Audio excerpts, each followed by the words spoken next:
Bien, veamos entonces en esta segunda parte, bueno, ya cuarta parte de la clase de marcha, eh, las curvas de movilidad segmentaria, en otras palabras, la cinemática, ¿cierto? El movimiento de cada articulación durante el ciclo de marcha. Recordar, ¿cierto?, que estas curvas de movilidad están bajo el principio de variabilidad, ¿cierto? Nuestros cuerpos, nuestros movimientos son variables.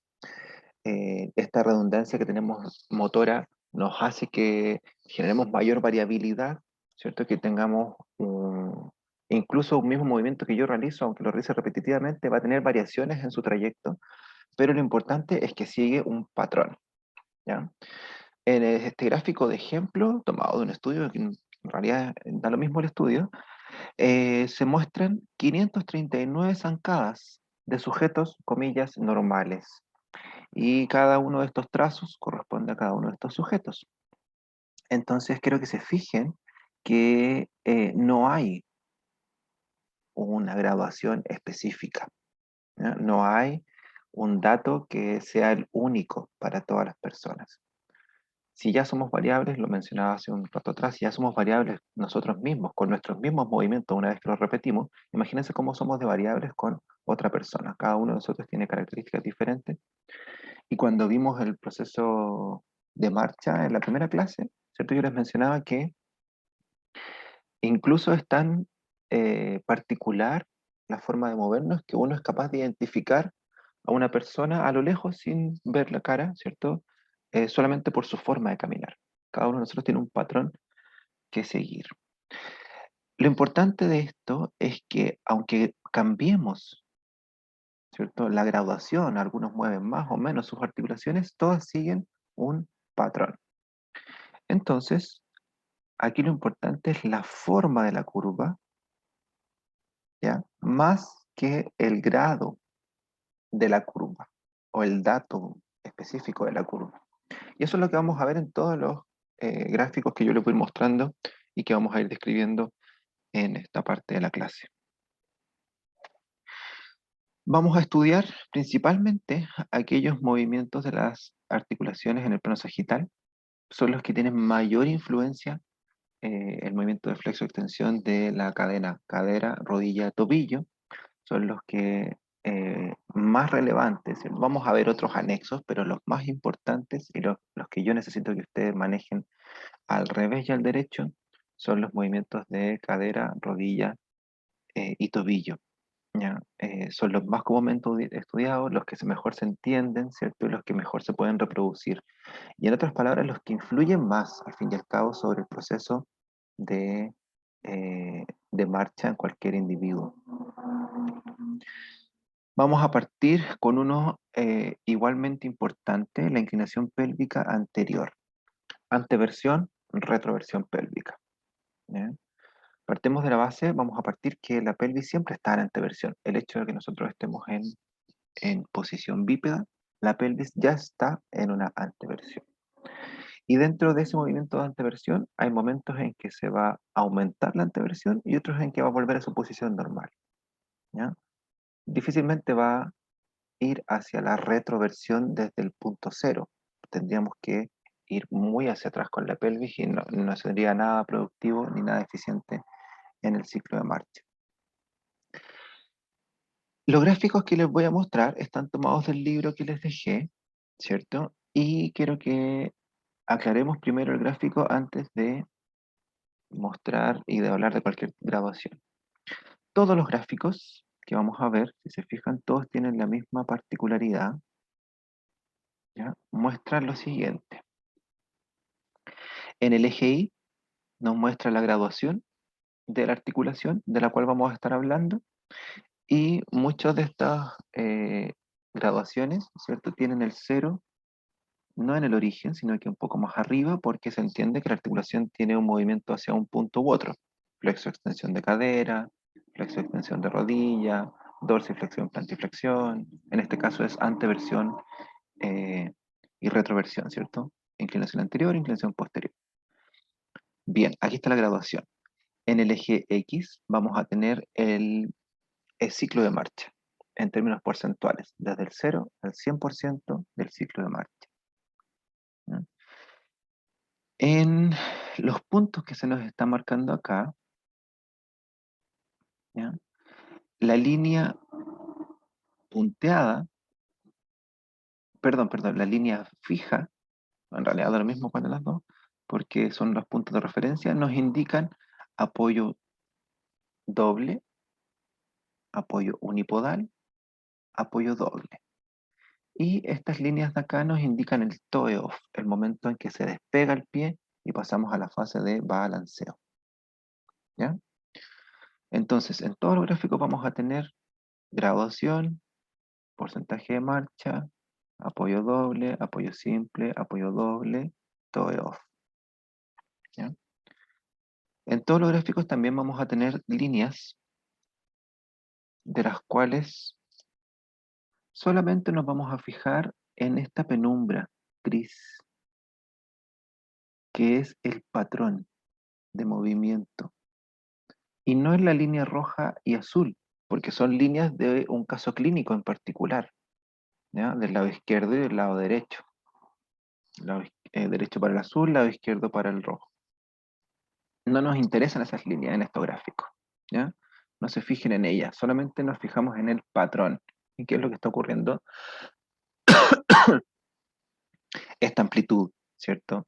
Este margen que tenemos para los movimientos de cada articulación. Bien, dicho esto, entonces comencemos a revisar el primero de ellos, que es la inclinación pélvica, ¿ya? Primero, si se fijan, siempre estamos en anteversión. El cero está aquí abajo, la pelvis siempre está en un movimiento de anteversión. Por el solo hecho de estar de pie, la pelvis ya está en anteversión. Esta anteversión va a tener dos momentos en que aumenta, dos momentos de pic durante el ciclo de marcha, ¿ya? Y estos dos momentos, si nos fijamos, van a ser durante los doble apoyo. En otras palabras, estoy dando el paso y al momento de dar el paso, ¿cierto? Mi cuerpo tiende a inclinarse hacia adelante y la pelvis tiende a hacer una anteversión. Este efecto de anteversión al momento del contacto inicial, ¿cierto? Y respuesta a la carga principalmente, es para favorecer el impulso y el traspaso del peso hacia la extremidad que está empezando su paso, ¿ya? Cuando disminuye esta anteversión, disminuye en el momento de soporte unipodal. Y es cuando ya estamos vertical, cuando ya una vez que ya traspasé el peso de izquierda a derecha, por ejemplo, hice esta pequeña anteversión, al momento de tener el peso en esa extremidad, mi cuerpo ya se verticaliza y la pelvis reduce su anteversión, ¿ya? Si pensamos la pelvis como un todo, obviamente estos pics se van a volver a repetir, ¿cierto? Para la extremidad contraria en el momento de que vemos aquí el balanceo. Lo importante de esto entonces es al momento de respuesta a la carga, al momento del toe off, heel of toe off, al momento del impulso, digámoslo así. Primer doble soporte, segundo doble soporte, la pelvis se encuentra más antevertida, que es para poder traspasar el peso de manera más fácil hacia la extremidad que está dando su paso. Y se encuentra en menor anteversión en el momento del apoyo unipodal. Una pelvis rígida, entonces el efecto, si no existiera este movimiento, el efecto sería la dificultad para el traspaso del peso. La pelvis ayuda en ese sentido. Si recordamos entonces un poquito la pelvis se está moviendo en anteversión, retroversión, rotaciones, izquierda-derecha, y también basculaciones hacia arriba y hacia abajo. Al momento del contacto inicial y respuesta a la carga, entonces vamos a tener una anteversión. La pelvis va a estar rotada hacia el pie que da el paso, perdón, hacia el lado contrario, en realidad va a ser este movimiento de adelantamiento del lado que está dando el paso, y al mismo tiempo va a estar cayendo hacia el lado que está entrando a la fase de balanceo. Entonces el movimiento es tridimensional, y si nos fijamos, la pelvis se mueve de esa manera, ¿ya? Con inclinaciones, rotaciones y caídas. Inclinaciones, rotaciones y caídas. Y ese va a ser el movimiento que estoy graficando con mis manos, ¿cierto? Pélvico durante el ciclo de marcha de manera repetitiva. ¿Ya? Cuando la pelvis tiene más tamaño, por ejemplo, cuando es más ancha, por ejemplo, en el caso de la mujer o en el caso de algunas personas de, de raza negra, ¿cierto? O incluso en los asiáticos, donde tienen la pelvis más achatada, ¿ya? El movimiento pélvico se ve más exagerado, ¿ya? No se mueve más, se ve más exagerado por las dimensiones que existe de la estructura, pero no es que se mueva más. Angularmente se mueve exactamente lo mismo. Es como si yo tomara un lápiz, ¿ya? Imaginemos mi lápiz aquí, y el lápiz lo muevo 5 grados, ¿ya? Pero después tomara, aquí tengo una barrita, una caja, muevo los mismos 5 grados, pareciera que esto casi no se mueve. Pero si yo muevo 5 grados en esto, como tiene más palanca, manifiesta más movimiento lineal. El movimiento angular es el mismo, pero manifiesta más movimiento lineal. Aquí entonces vemos, el dibujito nos puede mostrar, la pelvis está en anteversión aquí, se empieza a rectificar, queda menos antevertida, y ahora se tiene que antevertir nuevamente para el siguiente paso.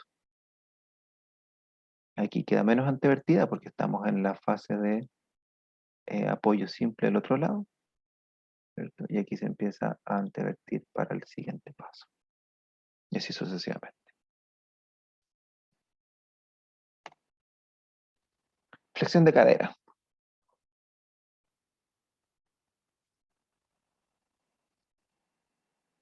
Una curva muy característica. ¿Ya? Tenemos hacia arriba la flexión, aquí está el cero. El cero quiere decir de que está neutro con el tronco, visto por el plano sagital. Y hacia abajo la extensión. ¿Qué nos muestra este patrón de movimiento? Me dice que la cadera está por aquí, cercano a los 40 grados, ¿cierto? Dijimos que no importaba tanto la graduación, pero tiene un pic de flexión durante el contacto inicial y esta va disminuyendo hasta llegar al punto neutro cuando en la fase del punto medio de apoyo llega a su punto cero. Después de eso se tiene que extender hacia la fase del heel-off, estamos en el segundo doble soporte, y vuelve a estar en neutro al momento del toe-off, al momento del impulso.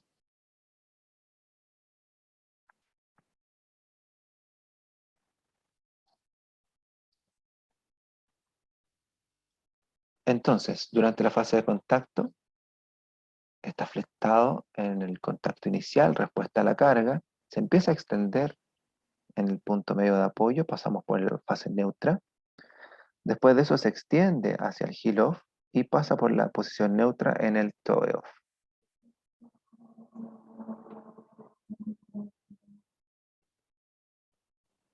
Tengo que haber sido yo. Volví, ¿me están escuchando ahí?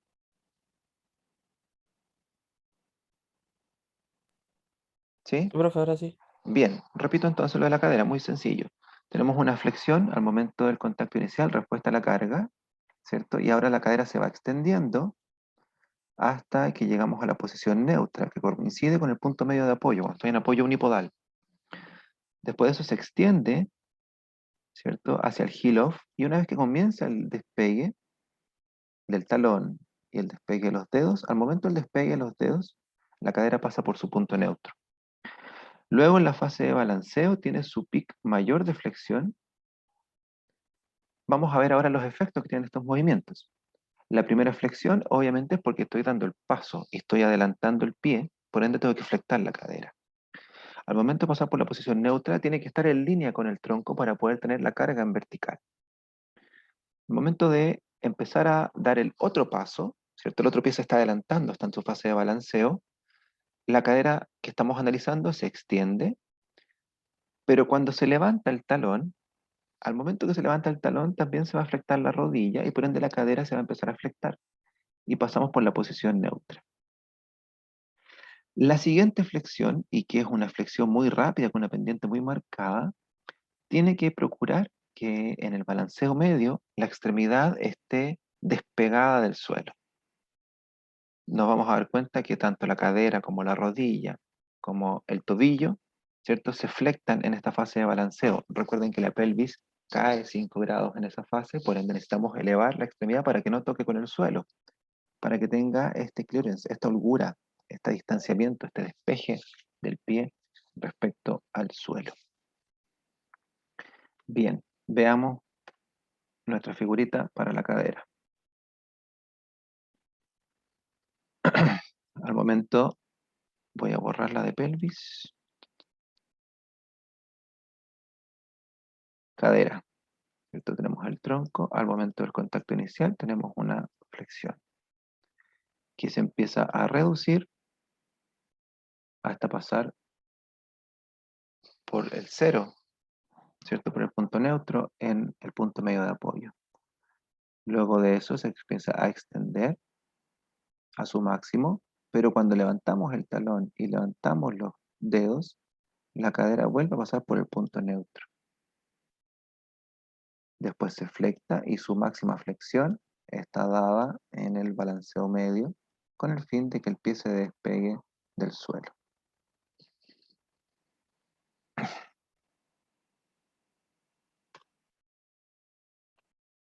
¿Dudas? Cadera, pelvis hasta el momento, ¿no? Facilita de entender la cadera. Vamos ahora con rodilla. Rodilla, también una curva súper característica del movimiento cinemático de rodilla. Esto ustedes lo pueden hacer por si acaso. Ocupan Quinovea, graban a una persona caminando, toman diferentes fases, ven el ángulo de la articulación, grafican. Tienen que tomar 8 fotos del ciclo de marcha para poder hacer este gráfico, ¿ya? En las 8 fases en particular. Bien, veamos la rodilla. También el gráfico nos muestra una flexión-extensión, el cero está aquí abajo, la rodilla no tiene extensión. Delante me preguntaba a la compañera qué pasa con la hiperextensión, probablemente aquí pase un poquito más allá, en este momento del ciclo de marcha. Pero antes de eso no debería, porque la rodilla se mantiene en flexión cumpliendo otras funciones. Solamente en este punto, uy, me quedo chueca la línea. Solamente en este punto medio de apoyo, la rodilla está en su máxima extensión y sostiene el peso corporal.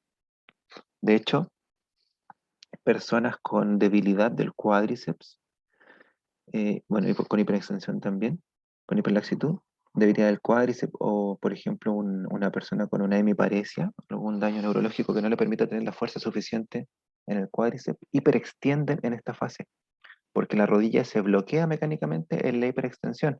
Entonces son capaces de mantener el peso corporal en la extremidad, pero con la rodilla bloqueada. Si sale de ese bloqueo, requiere actividad muscular para el control. Bien, veamos esta flexión de rodilla entonces. Al momento del contacto inicial, la rodilla apoya cercano a la posición neutra, a la posición casi de extensión, una leve flexión, y dijimos que se flectaba aproximadamente 15, 20, 25 grados al inicio, en respuesta a la carga. Aquí estamos en el doble soporte, ¿cierto? Respuesta a la carga. Una vez que ya recibe la carga, se empieza a extender hasta su punto máximo, esto que corresponde, coincide con el apoyo unipodal, nuevamente. Al igual que cuando la cadera estaba en posición cero. Cuando empezamos la fase de propulsión, es decir, desde el heel off al toe off, la rodilla se flecta drásticamente, tiene una gran pendiente de flexión. No llega a su máximo en esta fase, sino que llega a su máximo en los primeros momentos entre el balanceo inicial y balanceo medio. ¿Cuál es el objetivo de esta flexión de rodilla en el balanceo? ¿Cuál sería el objetivo?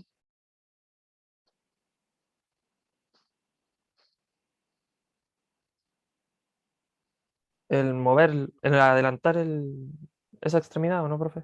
Ya, pero más importante que ya lo mencioné para la cadera es despegar el pie, ¿ya? Que el pie se despegue. Esa es una variable súper relevante que yo tengo que evaluar. ¿Cuánto es el despeje que tiene el pie respecto al suelo durante la fase de marcha?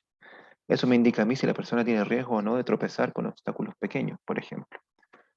Si no se mueve la rodilla en esa flexión, el pie se arrastra, o tendrá que ser compensado con mayor flexión de cadera, o con mayor dorsiflexión del tobillo, o incluso con una inclinación, con un hike pélvico, se llama, que la pelvis sube en esta fase demasiado para evitar que ya no desciende como debería ser, sino que asciende para evitar que el pie toque el suelo. Bien, veamos la rodilla entonces en nuestro figurita que está acá. Lo voy a dibujar con azul. La rodilla, entonces, al momento del contacto inicial, está con una leve flexión, unos pequeños grados de flexión, que se flecta más en la respuesta a la carga, solamente 20 grados, para en el momento de estar en el punto medio de apoyo, está casi en extensión. Aquí es donde se genera la hiperextensión que me preguntaban antes. La hiperextensión para bloqueo, por debilidad muscular del cuádriceps, por hiperlaxitud de la articulación, etc. Después de eso, se empieza a flectar levemente, pero mucho más en el toe-off, en el prebalanceo. ¿Y por qué? Delante lo dijimos, la rodilla dirige la fuerza de reacción del suelo.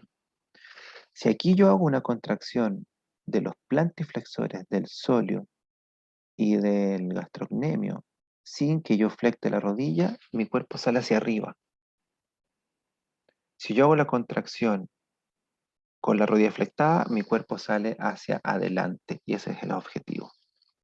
Haga el intento, póngase de pie, póngase en punta de pie. Ahora flecte las rodillas, póngase en punta de pie y usted se va a ir para adelante.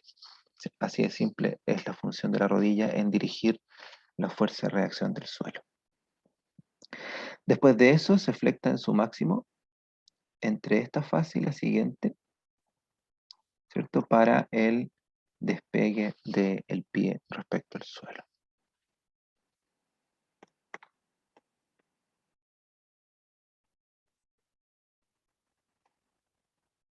Aquí estamos.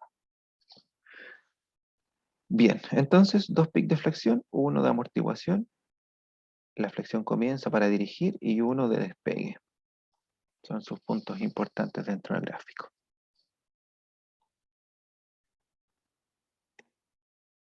El tobillo. El tobillo está descrito en la literatura por diferentes etapas, ¿ya? Podríamos dividir todas las articulaciones en las mismas etapas, pero el tobillo está descrito así por este cambio importante en la actividad muscular. Recuerden que cuando uno analiza movimiento, las fases de un movimiento se definen por cambios en la graduación o en el sentido de movimiento. Por ejemplo, si yo me muevo, voy a estirar la mano hacia la pantalla, una fase sería la de ida y después cuando cambio y retorno, como cambia el sentido de movimiento, también cambia la acción muscular, entonces para mí son dos fases de movimiento. El tobillo entonces tiene estas etapas marcadas por sus cambios en los movimientos importantes que tiene, ¿ya? En la literatura usted las va a encontrar como rocas, la primera roca, segunda roca, tercera roca y cuarta roca. Aquí yo las llamo etapas, da lo mismo, es exactamente lo mismo, ¿ya? Y esta etapa están caracterizadas por movimientos en particular. El primero de ellos, la primera etapa en el contacto, ¿ya? Es cuando el pie contacta y tiene que eh, apoyar la planta del pie hacia el suelo. Si miramos el monito ese, la primera etapa es de aquí hasta acá, ¿ya? Desde que contacta hasta que el pie apoya el suelo, ¿ya? Esa es la primera etapa o primera roca, caracterizada por la acción excéntrica del tibial anterior, como lo mencionábamos hace un momento atrás, ¿ya?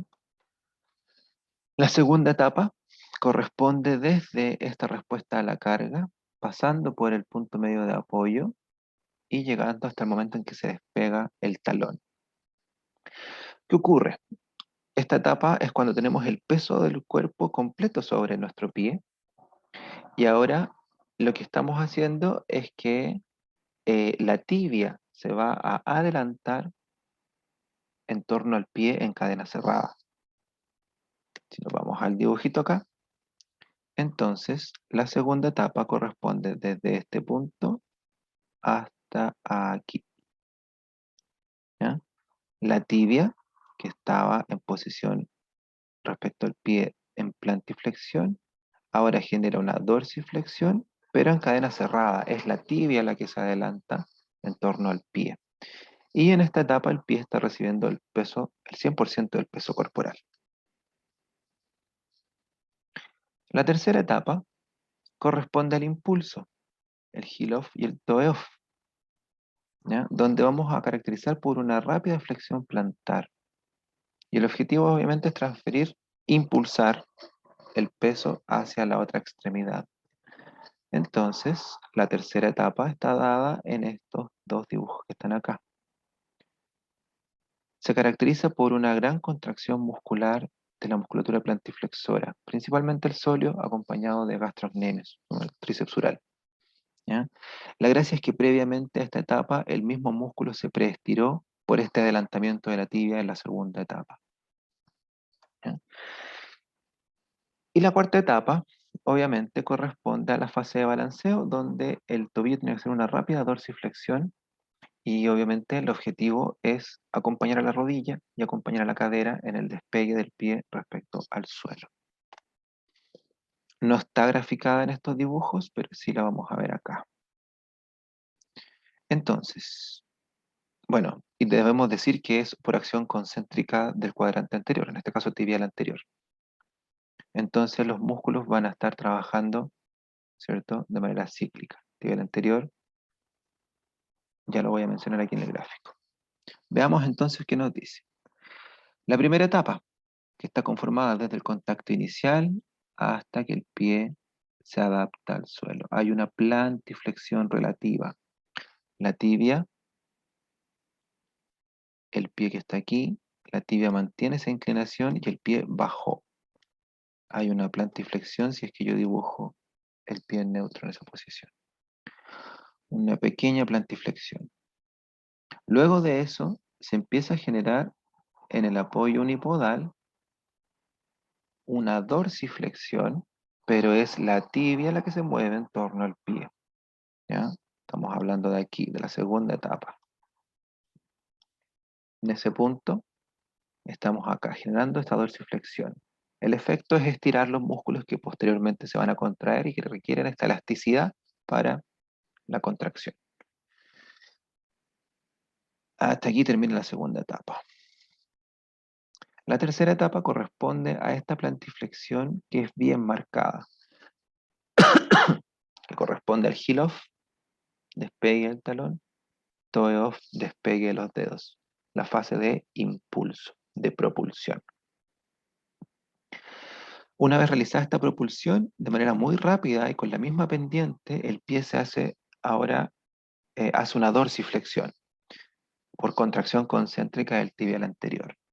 Y esta dorsiflexión, si se fijan, está en el mismo punto que la flexión de la rodilla y que la flexión de la cadera.